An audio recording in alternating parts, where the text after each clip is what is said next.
guys, nagbaklas pala ako ng radiator mga guys, yung hose guys,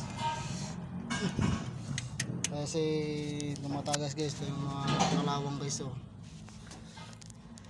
ATV po ng sasakyan to guys. Ayan guys, ayan guys, ayan to guys, ATV po ng sasakyan yan guys. Ayan guys, babaklasin ko ngayon yung radiator guys. Ito yung makina niya guys, nasa ilalim ng upuan guys. Ayan guys, ngayon yung post niya ng radiator guys, kasi yung tubo niya guys nabutas.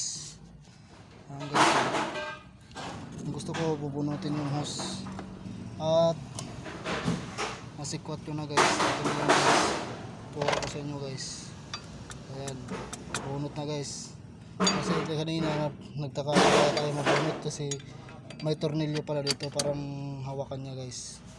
Ayan guys, stop.